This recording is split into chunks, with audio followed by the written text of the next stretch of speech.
Hey everybody, it is Professor Diffley. This is History 100.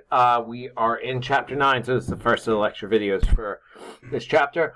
It is entitled Centralization and Fragmentation. This is the early Middle Ages.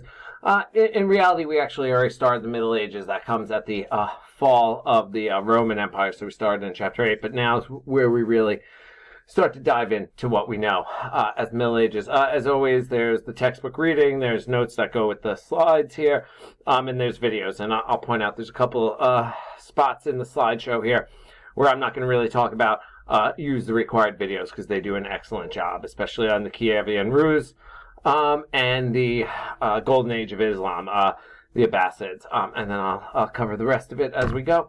So let's start here. So at the beginning, we're returning back to the Byzantine Empire. Again, remember the Byzantine Empire is the Eastern Roman Empire that continues, but now called by historians the Byzantine.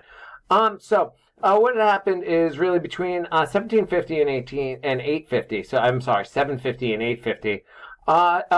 Byzantium was attacked as part of the Muslim expansion, and they had actually staved off a lot of attacks, lost some land, but kept their land in Asia Minor, and actually began to rebuild. And then around 850, they stopped just defending and began to advance and take the fight to reclaim territory lost 100 years earlier. And they were successful in these military victories. And this brought new prestige and wealth to the empire in many ways. It allowed the emperors to collect revenues from these imperial estates and taxes and services instead of taxing the general population. So all of a sudden the emperor is in a restored status in many ways. The emperor began to exchange ambassadors with other rulers, elaborate ceremonies with foreign diplomats, really increasing the imperial majesty, so you will. It really does become much more powerful. And this, it led to a prosperous agricultural economy geared towards trade and foreign export.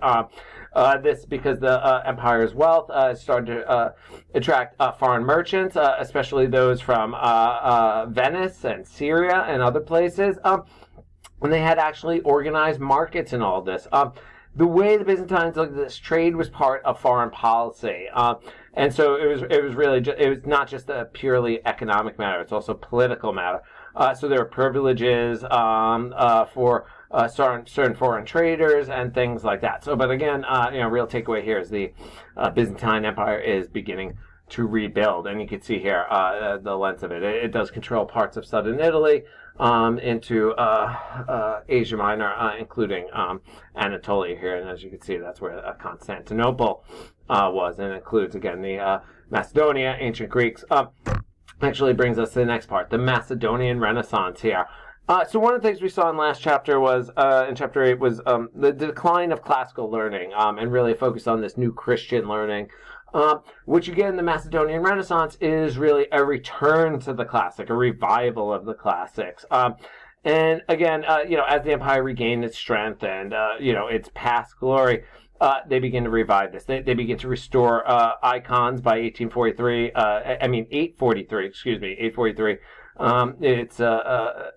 Icons have been restored. A scholarly elite based outside of the church begins to reemerge again, and it's really under Basil the First.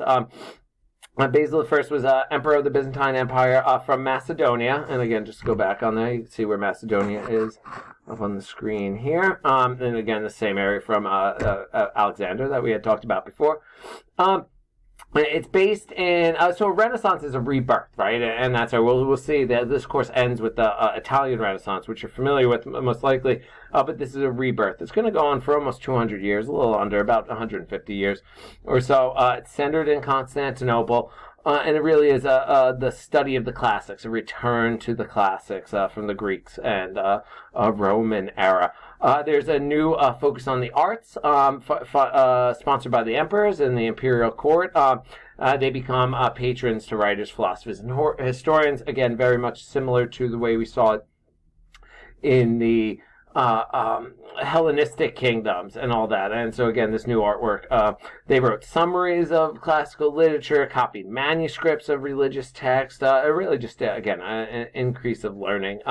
And where do you begin to see? And you also begin to see an integration of classical and Christian traditions. What you begin to get are these painted illustrations, often called illuminations. Illuminated manuscripts. These are really embellished manuscripts, very artistically drawn and written with drawings within them. This it makes it comprehensible by blending classical and Christian subjects together. So opening it up for more and more people. So that is part of this, and you can see some of the work created by the Macedonian Renaissance here. And again, this is in the 10th century, but you can see some of the throwbacks to the Greeks and the Romans here in this artwork. And so a little bit more on the Byzantines. The Dionotoi, this new land-owning elite. So you do begin to get a change a bit in the social structure here in the Byzantine Empire. You get this, really, this group is powerful military families, essentially what they are, who took hold in the countryside. They had become enriched during the wars of the 10th century as they take over new lands, taking over the booty, the spoils of war there, and they enriched themselves significantly. Essentially, what they did was exercise power locally. They're almost a competing power in many ways against the imperial power in Constantinople. In some cases, some of them will actually take power through their armies and rule Constantinople. And so you're going to have a new sort of a new competing class against the imperial family here.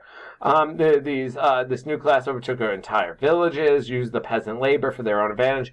This in many ways resembles what's going to happen in Western Europe, which we're going to talk about later in this slideshow, in this chapter, which is creating what you mostly know as the medieval feudal era here, where you have local powerful lords controlling the land and lives of their peasants and the people around them.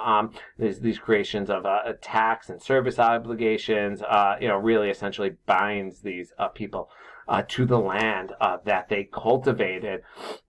So after a while of decline, the Byzantines have begun to rise up again. Another topic here is the creation of what is going to be the Russia, the Kievan Rus, and in Eastern Europe, the Bulgars, Serbians, Slavic settlements, and all this. There are notes on this. It's covered in the book. There is also a crash course video that does a great job on that, so I will leave that to them. And you can see there's an expansion and relations. One thing to take from this is the Eastern Empire.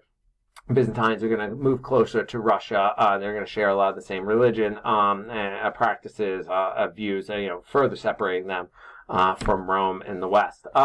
Next topic here is the rise and fall of the Abbasid Caliphate. We've talked about the meteoric rise of the Islamic and Arab empires in the previous chapter, but here you have the rise of this new caliphate. Centered in Baghdad and others. There's a very good video called "The Golden Age of Islam" that covers this in detail, and it expands upon a lot of what is in the books and in the notes here. So make sure you take a look at that. Again, they do an excellent job on that. I'm not going to try to recreate that here, but you can see eventually what's going to happen. There's going to be more and more fragmentation across the Islamic world. Mostly this is going to be really based off of culture and that. So you're going to get different groups here. As Islam spread, it's no longer just Arab dominated. And you're going to have the Abbasids, the Hamdayyad, Fatimids, and others, Umayyads, in what is Spain today and Portugal. And so you're going to get fragmentation there. And this is really going to fall along cultural lines in many ways. And it's going to lead to much more diversity within the empire. This is covered in a world history class I do, and the school does here. We cover this in much more detail, but you'll get enough of it for here. So, but make sure to take a look at the video. The text talks about it well.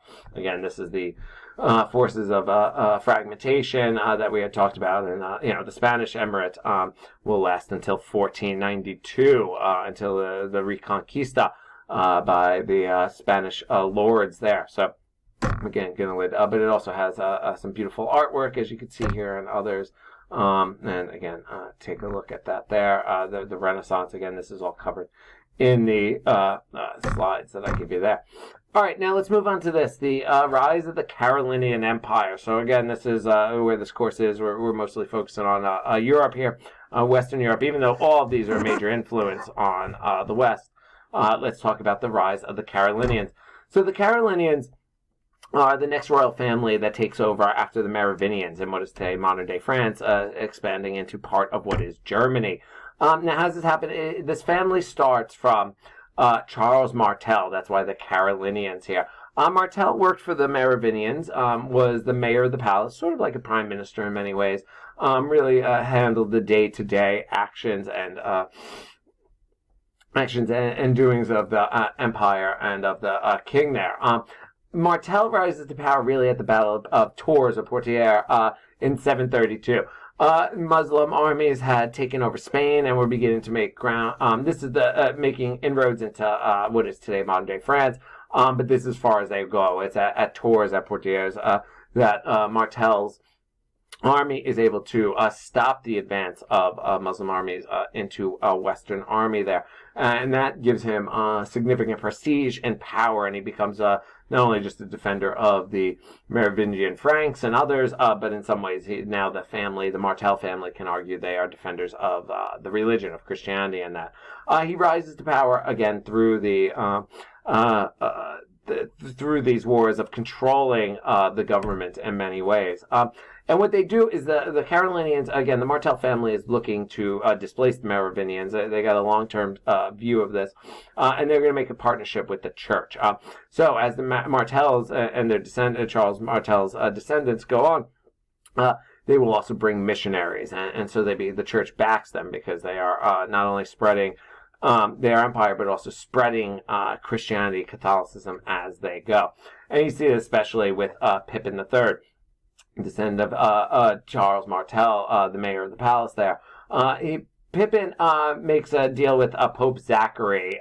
So at this point, the Martels are clearly the most powerful family. They are rulers in all but name, but they have no claim to the throne. If they throw them overthrow the Merovingians, it could look like a coup. It's not clear that they will be supported. However, the Pope backs Pippin in this, and this is again the beginning of it. By this point, we've seen the Pope has become more than just a religious leader or figure; is now a political leader as well, and increasingly becoming a kingmaker in this. And so Pippin, with the blessing of the Pope, deposes the Merovingians and becomes a leader himself, king in the Franks there. And then you get the Pope call for aid. The Lombards try and take over the Pope's territories, the Papal States, and others inside Italy. Now, at this point, still, the Pope is supposed to be beholden to the Roman Emperor, who is now at Byzantium in Constantinople. However, instead, the Pope looks to the Franks and Pippin. Pippin comes and reconquers this territory, takes over, but then gives it back to the Pope, sort of to curry favor with him. And now, why is this historical significance here? Again, furthers the division between the Rome and the surviving of the Roman Empire in the East, Constantinople, and increasingly ties them in Western Europe in many ways. And so this is eventually going to lead to Charlemagne and his kingdom. I'm actually going to stop here because I want to do cover this in one go. So we'll pick up in lecture video 2.